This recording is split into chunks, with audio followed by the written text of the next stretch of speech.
You were the first woman national president of Akhil Bharat Hindu Mahasabha. How did you achieve such a milestone? And kindness also leads to manifestation, as we always say, because selfless service also leads for you to have that pure intention and that pure thought, which leads us to then gain what we want in life, whether we have manifested it knowingly or unknowingly. So everything just falls into place when you have that pure thought, and you did, and it all happened. India is a cosmic portal of the world. Every rock of India, every pebble of India, every dust of India. And of course, my ancestor, Netaji Subhash Chandra Bose, he said that liberty will never be given. It has to be taken. So I think this is the greatest state of mind every human being should be. You can have the luxuries, you can have everything, but you cannot cling on to anything. This life is like an ocean. If you know how to swim across, then it is pleasure. But if you get capsized, I'm sorry, you are lost.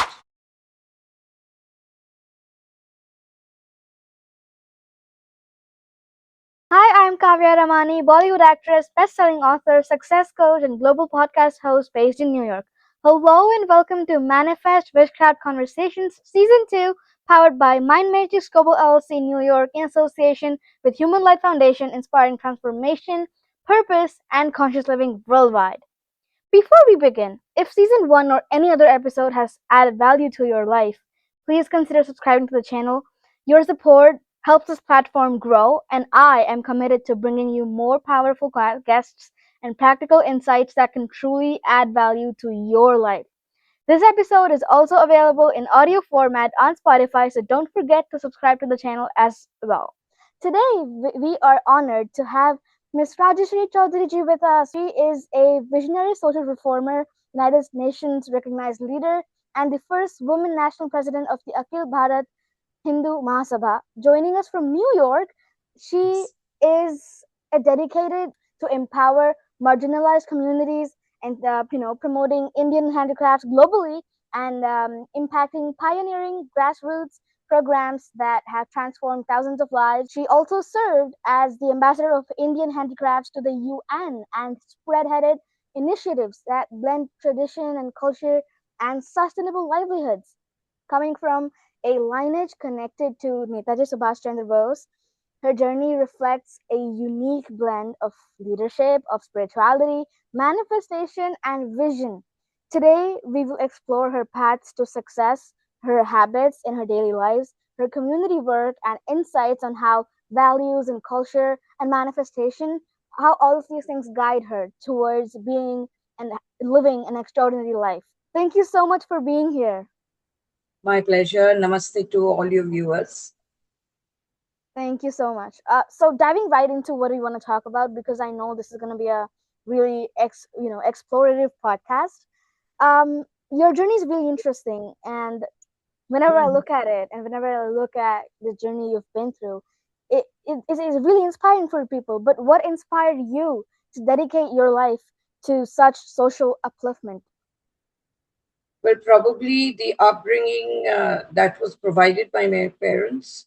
While my father was the support system with regard to our academic pursuits and disciplined lifestyle, my mother put in the softer part of cultural blending with academic discipline and all those firmness that is associated with it.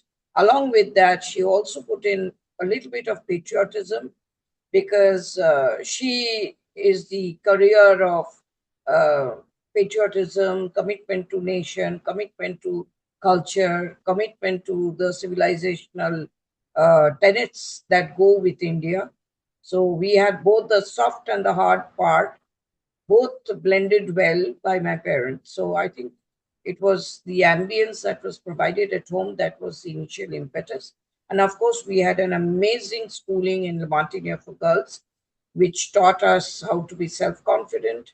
Then we were part of the Interact and the Rotaract Club system, which also went with our the practice of public speaking, interacting with public at large, and followed by United Nations Youth Organization, kind of global platform for the youngsters to interact with international youngsters.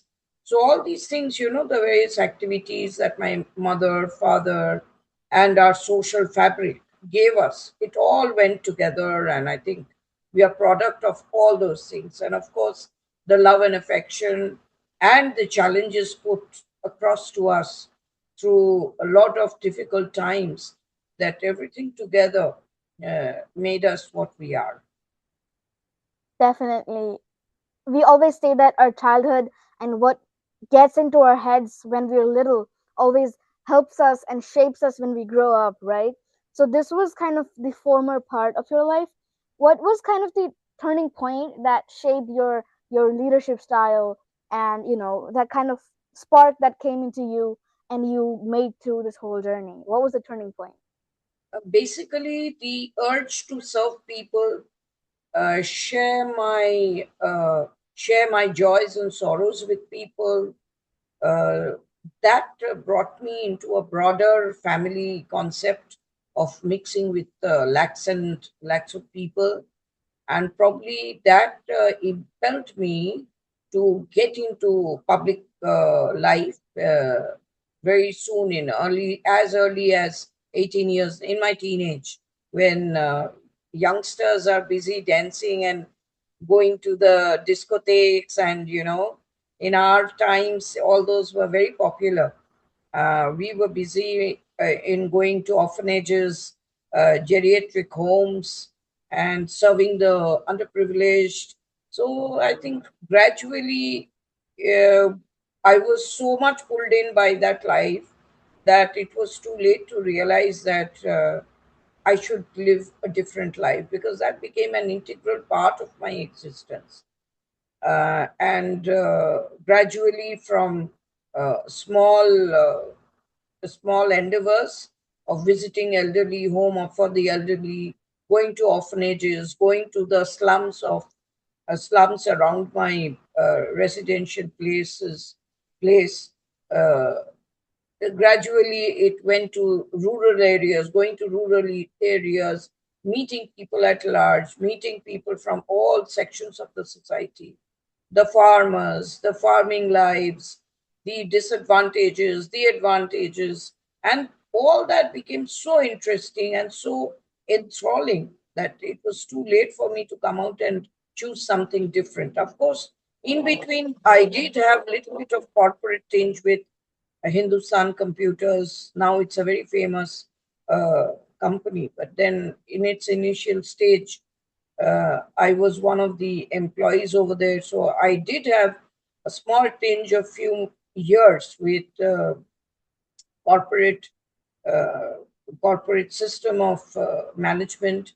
Then, of course, I came to Harvard University to study nonprofit management. Everybody takes to management, business management studies, but I decided, on the contrary, I wanted to go for nonprofit management, because I felt that when we were going to the rural areas, every neighborhood had a non-profit setup, local club set up for serving the poor, for serving people around. But what they lacked was management, coordination.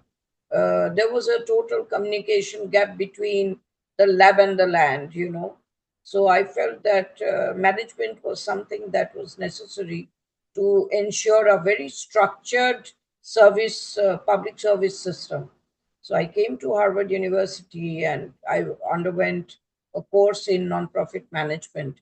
And that also helped me a lot in structuring my service towards the target group where I wanted to serve. And gradually, uh, this led to one structured activity to another, and subsequently I entered into politics, because uh, after serving the society for quite some time, for nearly 2 decades, I realized unless you're part of the policy making body, all your good work is snatched away by uh, misdirected collective mass movements.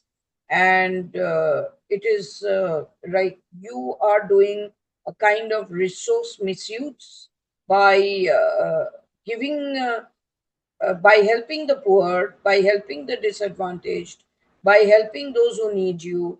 But in a way, you are not telling them what should be their destination. And for that, you require to be there in the policy making system. So that is when I entered politics as late as 2008 9, after seeing the menace that happened in a political crisis in a place called Nandigram. It was in West Bengal, where thousands of villages were burnt and destroyed, and villagers were roofless, whether they were, owners of two-storied buildings, they were rich or poor, they all were in the ground, in the dusty ground without roof. So that was a situation where my organization, my non-profit organization, entered. We we served over there. We did get the opportunity to stand by around 10,000 families in and around Nandigram. And that's how I felt that it's high time that I be part of the policy making body into politics to serve at a macro level all the disadvantaged people, all those who are in need, in a proper way by influencing the policymakers to do something pro people rather than, do something for the sake of popularity. So I felt very responsible. And of course, my ancestral DNA was always pricking me hard to ensure that the India of their dreams, the dreams of freedom fighters, are materialized into, manifested into reality. So, with all that into an integrated thought process, I decided to join politics. So, that was the journey, and that was the And spirit. it is really inspiring for people, especially because what you're doing is selfless service, and you also pursued a career educationally. Even when you had the opportunity to go to Harvard, you were able to, you studied in Harvard, but you chose to study non-profit management and not, anything that was corporate, or business related, which is really really inspiring for people that on that kind of a serious level you are really really adamant and determined to help people and to let what you had be spread and be utilized in the best way possible for people's benefit and for people's well-being, right? So it's really amazing. And Um, you well, I also would like became. to add here, sorry for interrupting you. I No would like problem. to hear, I would like to include here that by serving the society, I did not feel that I'm serving the society. I felt society has given me the privilege of being where I am. And I think very privileged people, they get the opportunity to serve the society. And I'm one of those privileged people to have got this opportunity. I never feel that I am giving anything. I always feel that society has given me the advantage, the privilege of utilizing my acumen for a very soul searching activity. I'm very satisfied with the life that I've led till date. Exactly. And that's what makes you more and more humble and more perfect in your own way, because what you're doing is you're not even considering it a service. You don't think you're giving. You think you're getting the opportunity to, help people, which is again making you yourself satisfied, which is really amazing because you feel like that's your need. That's like your daily, you live on a daily basis based off of that, which is really, inspiring for people. Again, I keep saying that because again, kindness also leads to manifestation, as we always say, because selfless service also leads for you to have that pure intention and that pure thought, which leads us to then gain what we want in life. whether we have manifested it knowingly or unknowingly. So everything just falls into place when you have that pure thought, and you did, and it all happened. It all fall into place. And you were the first woman national president of Akhil Bharat Hindu Mahasabha. How did you achieve such a milestone? How did I manage? Well, basically, uh, before joining the Mahasabha, I had already made myself established in the state of West Bengal as a social activist, political social activist. And in 2014, late 2014, I was approached by some of these leaders to come over and uh, join Hindu Mahasabha, which is the oldest political setup in our country, and had all luminaries, freedom fighters who were luminaries in their time as leaders of the Mahasabha. So I took around 2 3 months time to decide whether I should be there or not. But going through its constitution, going through the fact that it wanted to establish uh, a true Bharat, which I was yearning for, because freedom fighters fought their bit of uh, fight against the British for an identity, to get back the identity of Indianness and Bharatiyata that we call, and not for anything that was other than that. And to regain Bharatiyata, you have to have the template of Sanatana civilization as your mode of administration, and this is what Hindu Mahasabha was all about. So it perfectly gelled with my way of thinking, and I joined. I joined as one of the leaders in West Bengal. Then, after certain activities, I went to Delhi to vote for the national president, but then got voted, and then people from all the states, 18, approximately 18 states, they voted for me, and they were very proud. They were very dependent on me that I should, at that time, Mahasabha was faction ridden, and it was in a great mess because throughout decades after independence, it was always victim of a conspiracy. Off and on, it was into legal problems, it was into various other complications, but and full of factionalism. But gradually I was able to overcome all that, and with the help of all my state presidents, my national team, and amazing elderly members and leaders of Mahasabha, well, it's almost clear. We can see the shore of clarity and brevity and purpose of Mahasabha, and hopefully we'll soon be part of the Indian governance to bring back Sanatana civilization as part of India's identity, for which our freedom fighters laid their lives and fought the occupiers. Because during the occupiers' time, we had fooding, we had shelter, we had everything that the material world could see. But what we lacked was our cultural identity, our spiritual identity, our moral identity. We were asked, we were forced to clone and ape the West, which was a complete in denial with our DNA. So, to bring that identity which matches our DNA, which matches our heritage, which matches our tradition and culture, is our main motto now. So we are into various activities which originates from Sanatana civilization, like cow economy, temple protection, uh, equality, uniform civil code for everyone, no discrimination, a casteless society.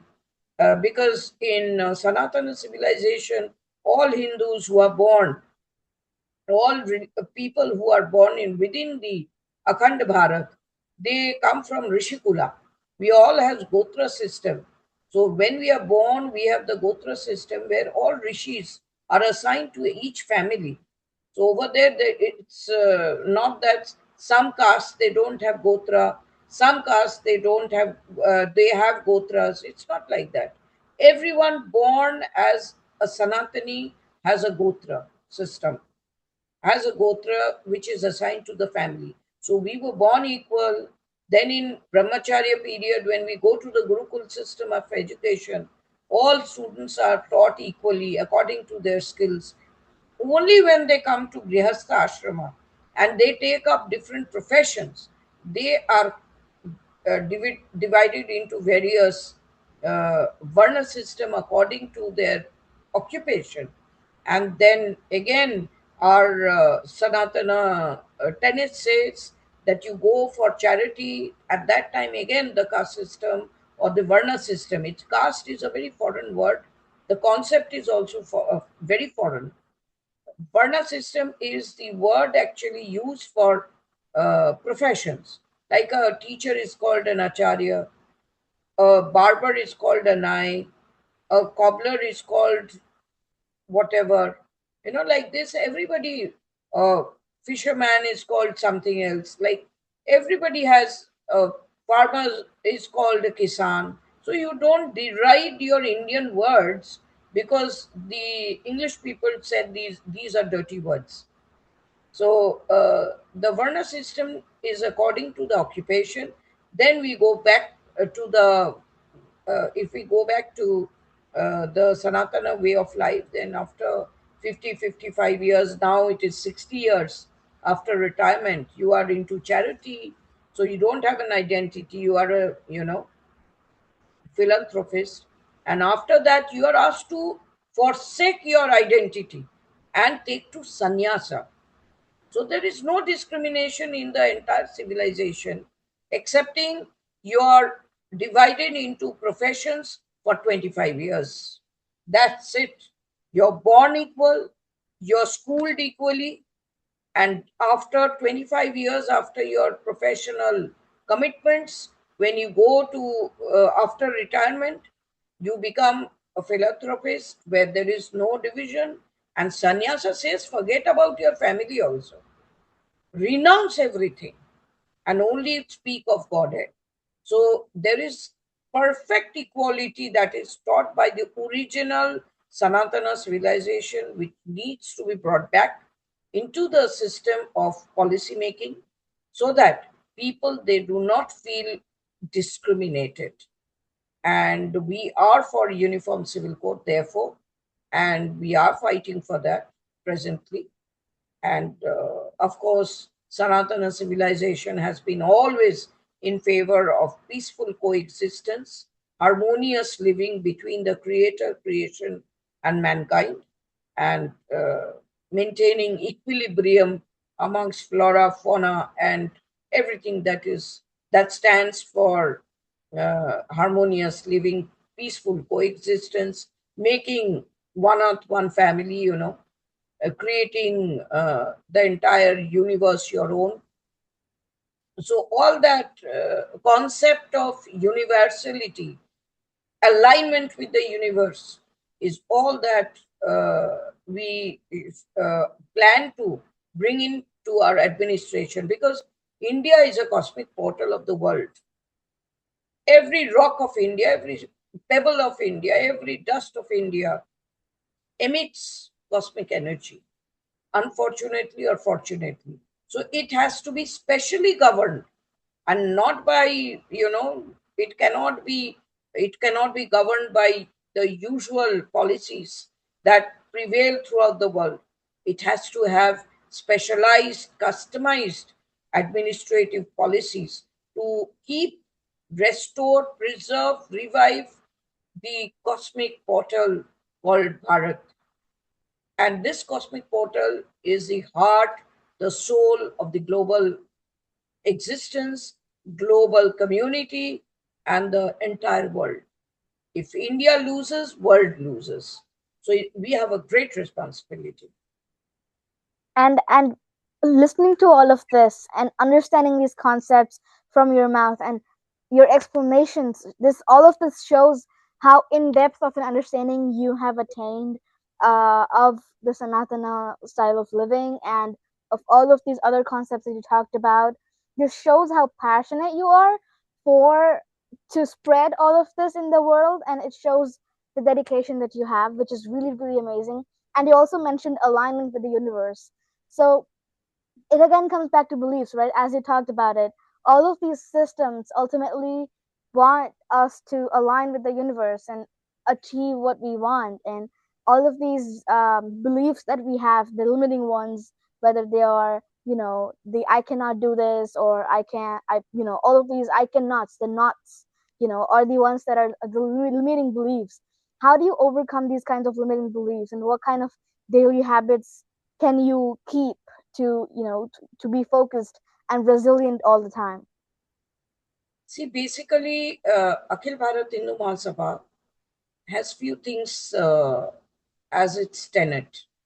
Ten, first, first pillar is cow protection and cow economy to be established to bring about a healthier mindset and healthier material world. Second is understanding the Bhagavad Gita and making it part of your life. Third is Ganga. Ganga doesn't refer to only the river Ganga, it refers to all the holy waters that are flowing through the cosmic portal called Akhil Bharat. So, and fourth is the Gurukula type of education where you create uh, job givers and not job seekers. When you sit on the four pillars, then you automatically would like to live a life where you become successful or be known as a successful person in implementing these, establishing these pillars as the basic template for administration. Everybody wants success, isn't it? It is the basic instinct of every human being. Even a thief would say, I want to be great. So that is the basic need or a basic mental urge that every human being who's born would have. But to get to the right path is very important. And I feel that we are fortunate that very early in our lives, we got introduced to Sanatana civilization.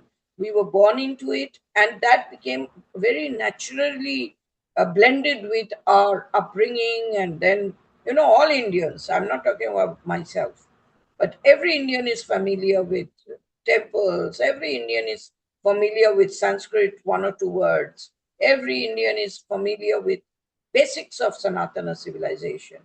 So I think it was not a very difficult task for us to, do something very special, but only be attentive towards our heritage and tradition, which helped us to, especially helped me to, uh, do what I want to do. It was not an effort. It was just giving honor to my past, to my ancestry, to the heritage tradition of our civilization. That's all. And of course, I had few influences in my life uh, who changed, who made me think over what I'm thinking today. Rishi Aurobindo said that when India will achieve perfect liberty, absolute liberty, when Hindu nationalism will be established and Veer Savarkar was there to spread and support armed struggle for freedom. And of course, my ancestor, Netaji Subhash Chandra Bose, he said that liberty will never be given, it has to be taken. So I felt the purpose of life was to establish what they wanted as their dream Bharat, to be the purpose of all citizens who are born in India, to be the purpose of their lives, to bring about Hindu nationalism as part of administration, to snatch, to take away the word liberty from all those who are conspiring to destroy it, and thus restore Ma Bharati. We consider our motherland, the cosmic total called Akhil Bharat, as our motherland, our fatherland, and of course our holy land. Restore its existence intact, untampered, and honorably, with a lot of honor. We don't need to garland the photos of freedom fighters and Mahabharati. We need to do the right things that they understand is the right gift to them uh, from our side. And you listening to you talk about all of these things, I feel like you are a great leader, and getting some kind of insights from you to become a great leader for all of the people who are listening. What kind of quality should a leader have, especially a young leader, to develop and in them? And also, what quality can a leader have to face the failure and move forward? Leader cannot be created. Leader is born, and I think it's better not to use the word leader, but to say servant of the creation, creator, and mankind. To serve mankind is the greatest when anybody feels to serve mankind, to serve the society is their primary job, is their primary responsibility. The leader is born. You don't need anything extra. You don't need anything exceptional. You just need to have the intention to serve people around you, society around you, the flora and fauna around you, maintain balance in the entire coexistence between the creator, creation, and mankind. I think that is good enough.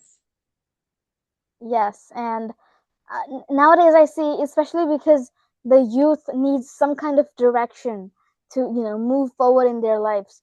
And I many times I see in cases where communication is a thing that they're lacking, and the skills they need to effectively lead something and to inspire people and to communicate is what they sometimes not have the direction for in order to attain or achieve or move towards their own goals.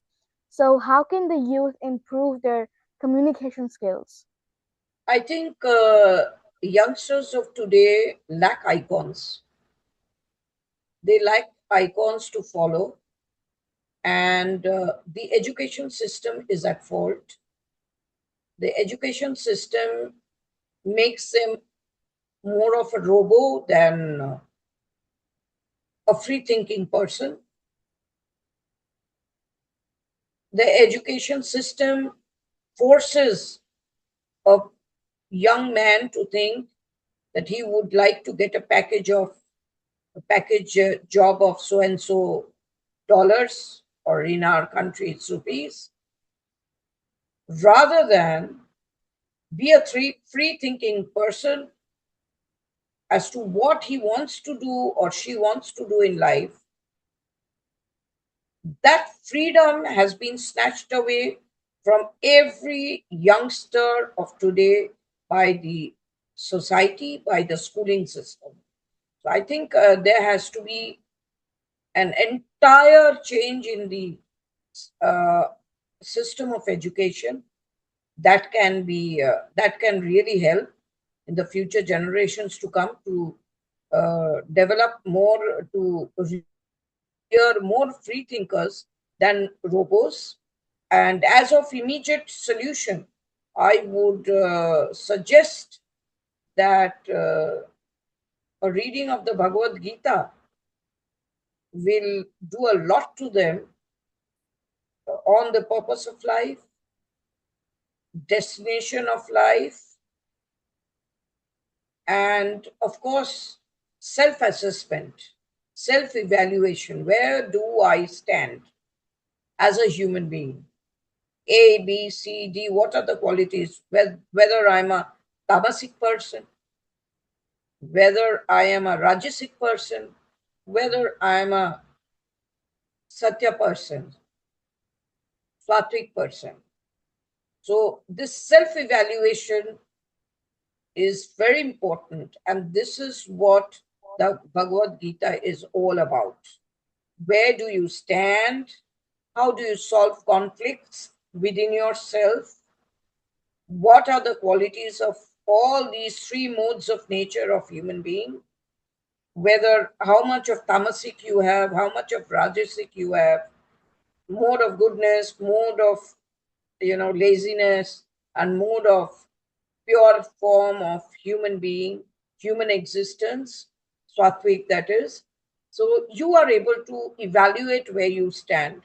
So I would always promote as Hindu Mahasabha political activist that every youngster should read Bhagavad Gita, which is the book of knowledge of art of living, wisdom, and what should be your destination, and of course, what you're born for. So that will give the youngster the direction of life. He'll not enter into a blind lane and crash into a wall, but will get direction and efficiency wherever he is, anywhere in the world. He'll be able to become more efficient in whatever he does. Output from him will be much holistically successful, and will not harm anybody, but he will have a sense of achievement, sense of success. I think that is an immediate solution. Perfect. I feel like that's something that the youth could use in order to become a better person, and not only help people but also help themselves from the inside to become a better version of themselves, and to then be able to create an impact in the world by Right. being the best versions, right? And many times when I talk about being the best version, I bring up manifestation. First of all, do you believe that manifestation or law of attraction, does these kind of things influence your work and your intention when you do something? Because otherwise we're kind of expecting something in return. But when we're doing some kind of service, or when we're wanting to serve to people and give, we think about the pure intention, and that comes from manifestation or that pure vibe, right? So what do you think? Well, if someone wants to goes into public life, somewhere as if I go by my experience, you're into everything, but you're into nothing. It's a very different state of mental state that you are in. I love this story of Janak Raja, Maharaja Janak. One story which I would like to share through your podcast. It had immense influence in my mental change. Uh, Janak Raja was the father of Sita Devi, that is, father in law of Lord Rama. He was in total luxury.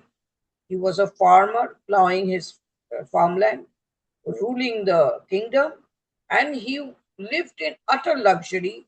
Yet he was known as a Raja Rishi, that is, Rajyashree. So, the two men, maybe outsiders, or I don't know, like they were along the road and said that so much of luxury is around, and our king is termed as Rishi. Where is he a Rishi? He is into lot of luxury. So someone heard it, and during the Treta Yuga, criticizing the king without any unfounded ground was quite criminal. So they were caught and they were brought to Janak Raja. Janak Raja heard the security why they were brought in, and he ordered their hanging within 24 hours. But he gave them the freedom to go for everything that they dreamt of within these 24 hours. They were set free. They were asked to buy gold, silver, and he said that everything will go from my coffers, kingdom's coffer. So these two people were exposed to gold, silver, diamond, garments, luxury state, dancing girls, everything. He said that you will get the luxury that I enjoy. So they were exposed to every good food, 24 hours. They were made to meet their families, everything. Next day, when the hanging time came, uh, Janak Raja again asked them to be produced before him. And he asked, did you enjoy your life for 24 hours? You are all set to get hanged. Then the two men said, how can we enjoy life? Maharaja, are you taunting us? We know within 24 hours we will die. How can we enjoy? The good food was poison to us. The luxurious dancing girls were like snakes to us.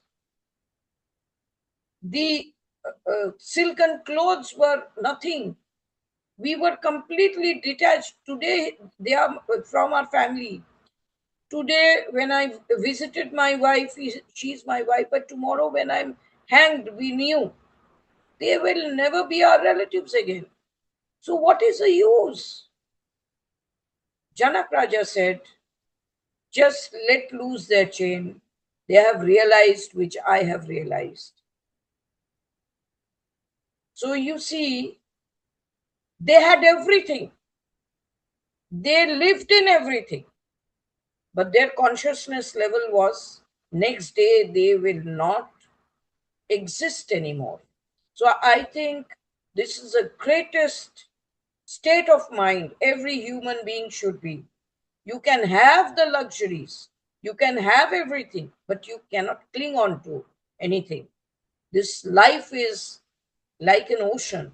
If you know how to swim across, then it is pleasure. But if you get capsized, I'm sorry, you are lost.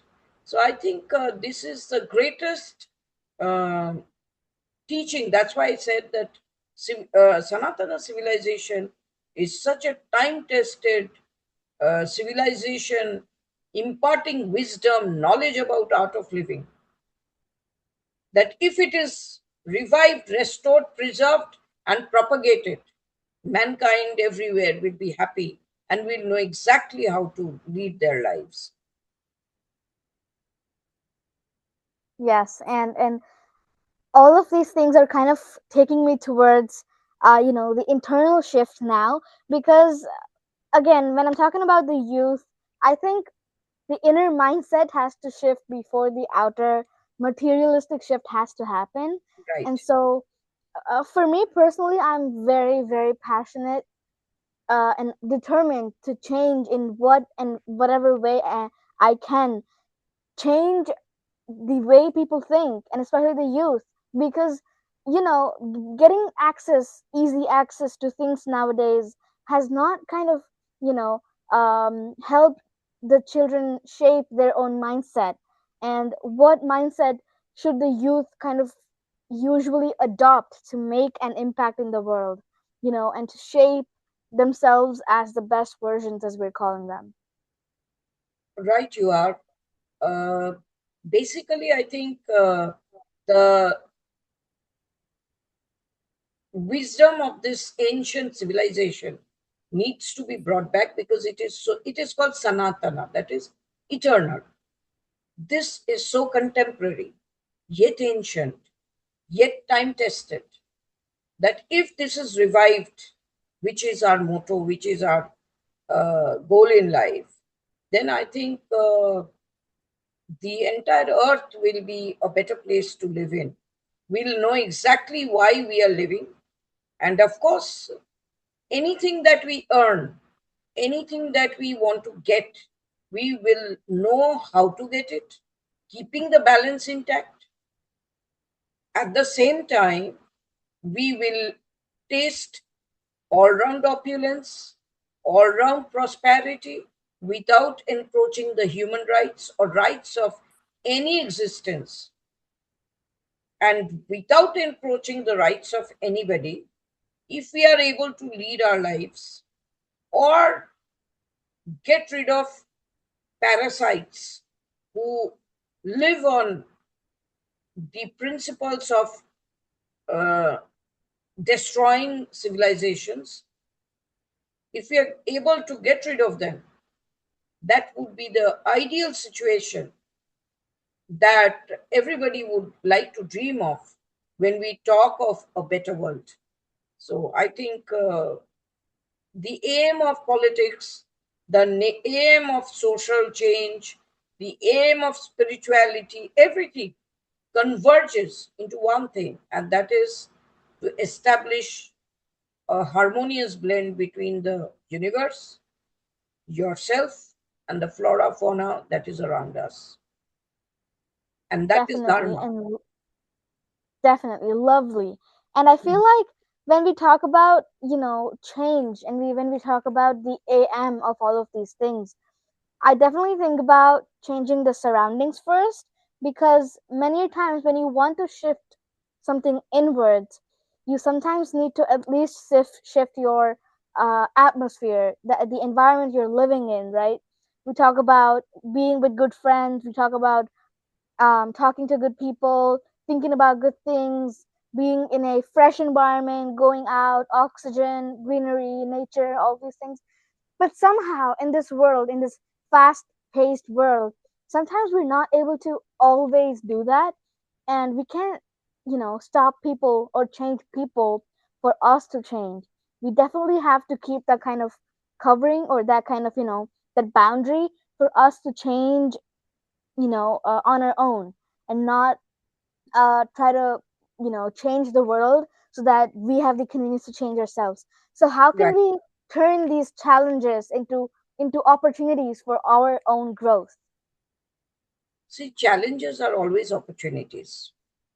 Never see challenges as inhibitors. Challenges are the stepping stones towards the roof of destination.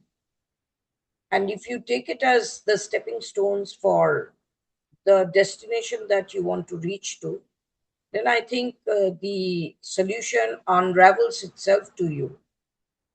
Like, let me take a, let me give you an example that I experienced during my lifetime till date. There were a number of impediments that I had to face when I took public life. And there were dangers, there were threats, there were so many things.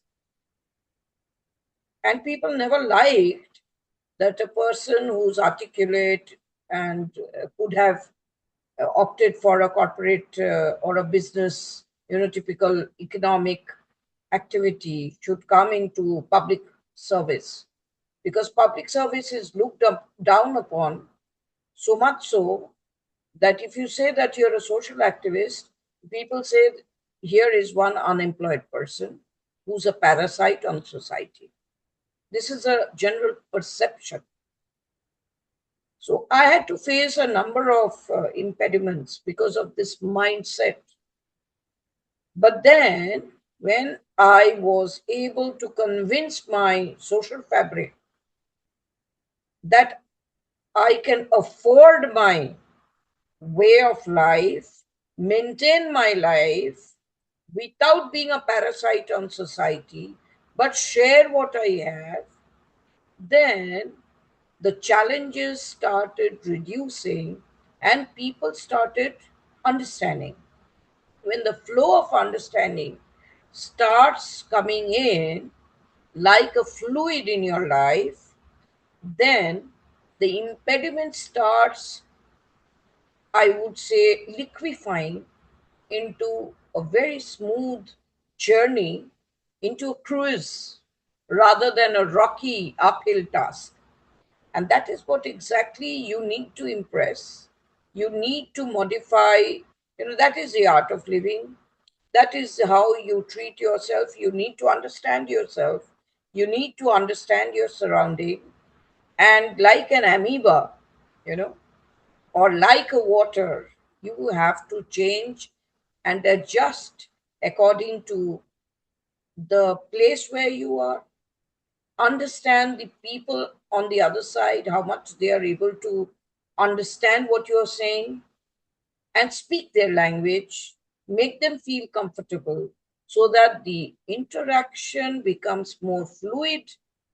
Limit yourself, don't vomit what you know, or don't vomit what you have experienced, you want to tell to the people. Listen to them, let there be interaction, and gradually you penetrate into their world with your ingredients and mix them both up and form a new world. I loved your concept that you mentioned at the end, saying that gradually listen to them first, knowing their world, bring up your ingredients gradually, mix them together, and bring up a beautiful, perfect world with everything that matches up with everyone, and stay a happy life. That's perfect because you can't go extreme towards one thing or the other. You need to kind of find a way. Even nowadays, I'm sorry, I'm bringing up world history right here because, but I just feel like this is really appropriate to say over here. I am recently really interested in world history globally, and in my classes I've been learning a lot about history and all of that. And my teacher today was discussing how, you know, throughout history we've seen that politically in governments nothing has ever worked on the extreme sides. What has ever worked is the middle, like, the perfect balance of the this, whether it's communist and capitalist or whatever we talked about, all of these things have to have a balance to be able to be a perfect Absolutely. government. Yes. So this is not just applicable in political and economical factors of a country, but also personal lives in our daily day-to-day basis. We never think about this because whenever we have the idea of some really positive things, we go on and go to the extreme side of it. We can't do that. Even when we talk about manifestation, people say that, okay, I just have to sit and think. You can't just do that. That's a really extreme version of manifestation. Manifestation actually is a balance of thinking and doing both together with Right. confidence, with belief, and with trust, as we call it, and with the belief that I know I could be able to do this and I will do this, and that belief leads you to the success you want. So, manifestation is a tool for you to be able to believe in yourself and prove to yourself that you can do anything. It's a mix of everything. And thank you so much for bringing the world, the ingredients merging thing up, because that's really an interesting way to put it. And I really found a really great way to put it too. So thank you so much. Last question before we move towards a really interesting section. People are looking for tips and tricks and practical ways to achieve success and move towards success. So what are some kind of daily habits or daily practical things that they can do and perform or think in order for them to become successful? See, basically now we are promoting cow economy. Now, cow economy is something to do with both spiritual, material, and moral economy that we stand for. And the cow economy is banning cow slaughter and instead utilizing the cow waste material into converting them into various items of use, organic items of use, converting that into manure, organic manure, electricity, and cooking gas. So it's a good, holistic, sustainable source of livelihood. At the same time, in Sanatana civilization, we consider cow family as our revered. We, in fact, say Gomata.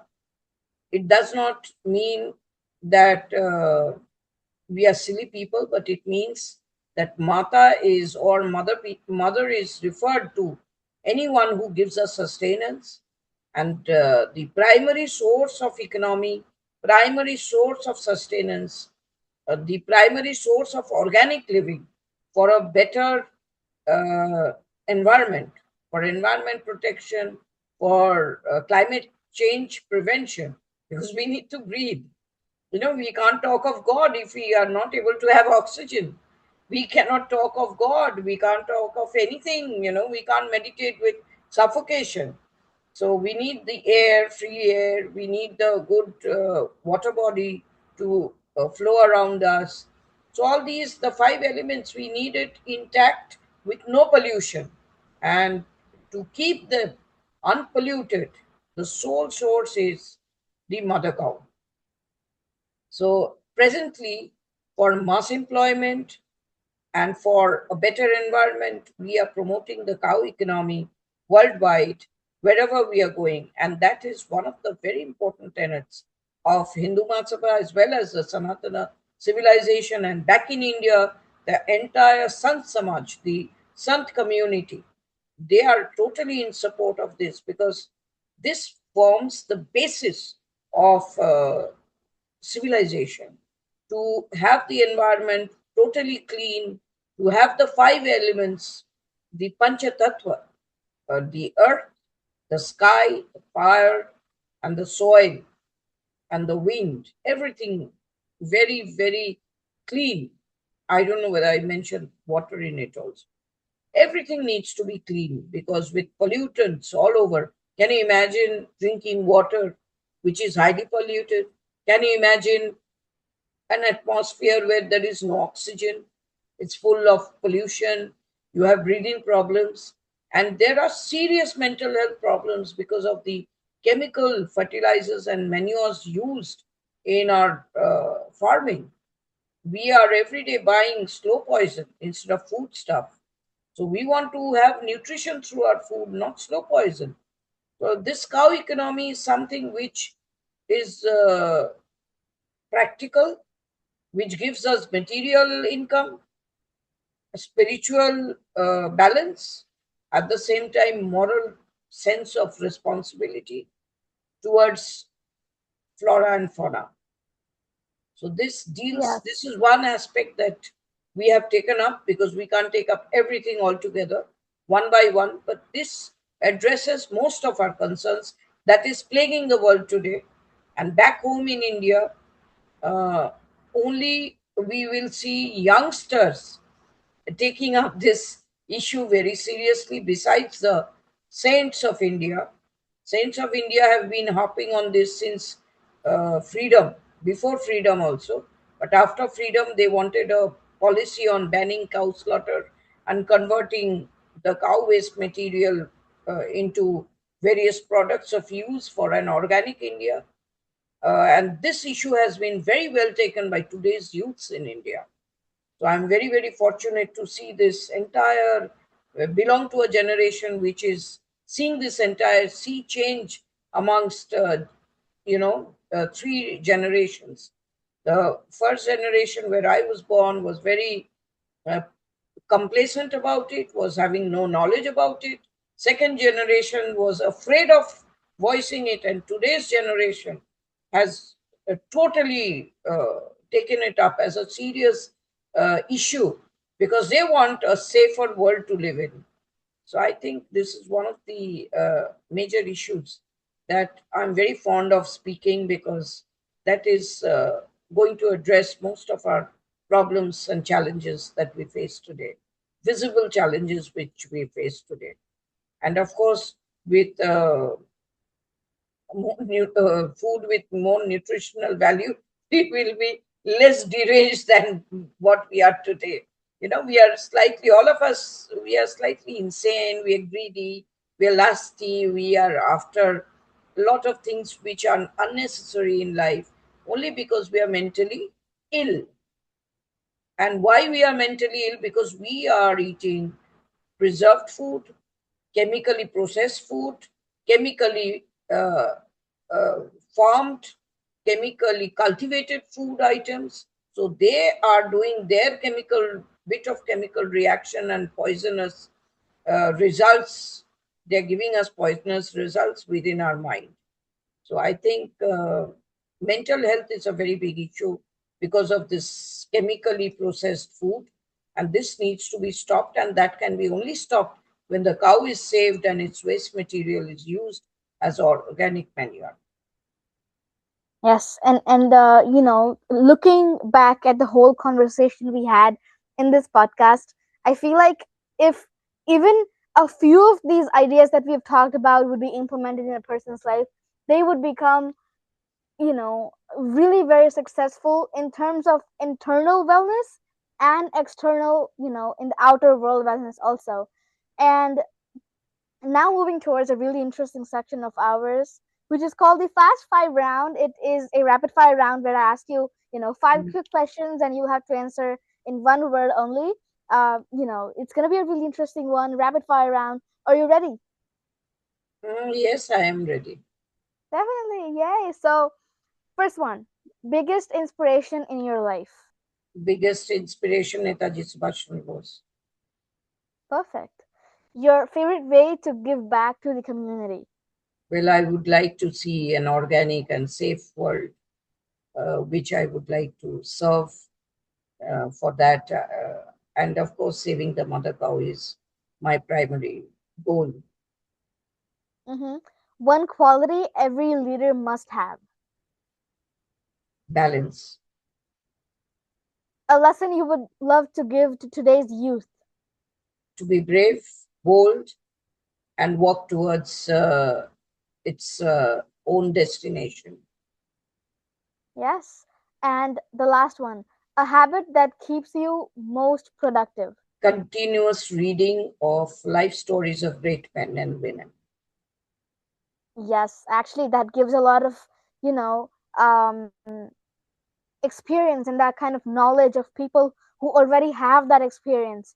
I always say, and I want to say this again before we go towards the end of the podcast, that reading, I emphasize, and as you already did emphasize reading, I would really, really want people to read because an author who has, let's say, 30 years of experience in a really tough livelihood and tough and a lot of struggles, all of that experience is put into this one book that you are going to read in probably max to max 2 or 3 weeks. And that 30 years of experience, I'm not saying you'll get it, but at least some kind of lessons that you can learn from them is going to be put into you, and that's really, really valuable. And if you keep reading like that, you at least have that kind of lock and key kind of mindset within you, that whenever a problem comes, you at least know what this certain author or this certain person has done in their lives in this situation, so then put back and plug in those solutions into their life and see if that's working. And obviously it's giving us wisdom and it's giving us experience. There is literally no loss in reading a single book and attaining and gaining experience. So I would think you would definitely want to read books. So yes. Um Moving towards the last, couple of questions before we let you go, I want to ask you, give us one message, one kind of, a brief message to our people who want to bring awareness in this world, for whether it's whatever they want to bring awareness for, who want to make an impact in this world. Give us a message. I would like all the viewers of your podcast to go through the Bhagavad Gita to understand what life is all about and take the guidance from this great book of knowledge for a successful, prosperous, spiritually, materially, morally empowered life. Perfect. Oh yes, perfect. That's really amazing because the way people think nowadays is that they are in this fast-paced world and they want everything done quickly, and all they want is instant results. But we don't do it. The universe does not work that way. There's a cycle that goes on and on and on, and the cycle has to be kept going, and you need to have that patience. And I do this podcast series personally because I want to spread awareness and want people to know more about manifestation and about success in general, for people to be able to achieve it and to be able to spread more and more awareness and be those best versions of themselves, so that they can make an impact in this world just as I want to do so, and they can kind of help me to spread more and more awareness. And as you said earlier, I just feel like I relate to you a lot, because as you said, as you want to spread more and more, you want to give and serve to the community, but you feel like you're fulfilling your own wishes. It's the same way for me. I want to serve the world, I want to help people, and I'm trying my best to do so with the podcast and all of the other things I do. But at the same time, this is what I do to fulfill my own, to satisfy my own self, that yes, I'm able to give to people what I have had in this journey of 16 years. And whatever I have, went, I'm not really struggles, but I can say, but whatever I have went through the time to learn what I have right now, I want people to have that in their hands before they even start their journey of success. You know what I mean? So that's why this is my motto of this podcast. My last question to you would be, why do you think this podcast is Kavya, important for I'm people? interrupting you. You're leading, you are a practicing Bhagavad Gita. You are a living Bhagavad Gita. The way at this age you have tender age, the way you have realized life and you are in total connectivity with the universe. This is the aim of Bhagavad Gita. So Thank you so much. you are not in any unguided space, but you are living the life. You're living Bhagavad Gita. I would like to only assign this title to you and this caption to your name, that you are Kavya Gita, like the Bhagavad Gita. Thank You you are so much. amazing. And people watching you are really very lucky that they have come to know a contemporary prodigy like you, contemporary cosmic energy like you, because through your podcast, the positive energy, that the cosmic energy that you're spreading to your viewers, many of their negativity is getting washed away. And this is what is all about. This is the ultimate social work anybody can do. And this is the aim of Bhagavad Gita. This is the teaching of the Bhagavad Gita. So you are a walking Bhagavad Gita. I must say this. Thank you so much. That's My a pleasure. really precious, not I can't even call it a compliment, because it's way more than that. I can call it blessings, I guess. The way you have blessed me with this title, thank you so much. And I would love for you to just give some insights to people of why what I'm doing, or why this podcast is really going to help them, succeed in life.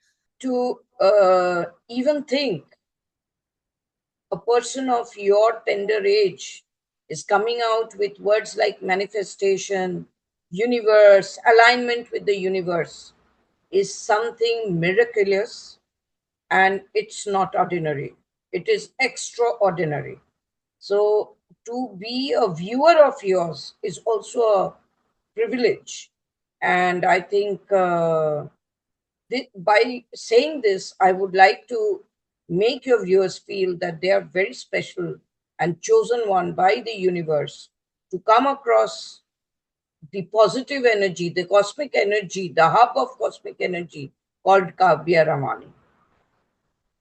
Thank you so So I much think for your. it's amazing. You are amazing. And like Bharat is Cosmic Portal, you are one of those individuals who, like, I'm sitting here miles away from you, but I am feeling with every word of yours the emission of a very positive energy. The halo around you is creating magic in uh, the entire room where I'm sitting. And this is what is cosmic alignment, universal alignment, and manifestation is all about. You are simply amazing, and people who are watching you, they are the chosen ones. I would like to only convey my gratitude to you for sharing your vibrations through this podcast to your viewers and to people like us. Thank you so much. And again, I'm just 16 years old, but what you have achieved in your life is way more than what I'm doing. And I feel like you being here on my podcast today is my privilege and my pleasure to have you, because what we have discussed today is something which is helpful for not just people, but even me myself. Because Of me course. being a 16-year-old, having a whole life ahead of me, thinking of my future, thinking of what I want to do in life, and even though I think I have something clear in my head for what I want to do, I still feel like the insights that you're giving and the kind of journey that you possess and the kind of journey that you have in your life is so inspiring for people and for me to embrace and to have implementations done from these kinds of journeys is really precious and inspiring. Thank you so much for being here. My your pleasure, my journey privilege. your journey reminds us that true success is it's measured and not just by achievements but by positive impact that we create in the lives of others. From empowering communities and promoting culture to blending the leadership with spirituality and manifestation, your story is like, it's a powerful guide for today's youth. Thank you so much for sharing your insights, experiences, My and pleasure, Kavya. To all your viewers, a very big best wishes to all of them. Let them keep getting the cosmic energy from you. This is my prayer to the Almighty, to the universe, and let them learn the art of manifestation from you, and let them experience the journey your soul is undergoing. Also, let them appreciate that such a prodigy is in front of them, and they are meant to be the chosen clan, the chosen coterie. Not everybody will get the privilege of watching you. Only the privileged few will get the uh, fortune of watching you. So I thank you so much for this podcast that you have organized for me. thank you so much. And to all the viewers who are watching us right now and listening us right now, may this journey and may Ms. Rajyashreeji's journey inspire you to lead with purpose and serve with compassion and manifest your own path to success with positivity, with all the blessings, and with the belief that you can do this. Thank you so much for watching this episode till the end. If you noticed any mistakes or areas for improvement, please comment below so I can serve you better with every episode. A special guest is coming soon, so stay tuned for more powerful conversations.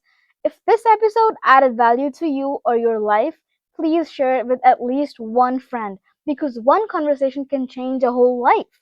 The audio version is also available on Spotify, so don't forget to subscribe there as well. Manifestation truly brings and begins with kindness and humanity, so what you share comes back multiplied. Stay tuned, stay blessed, stay happy, stay positive.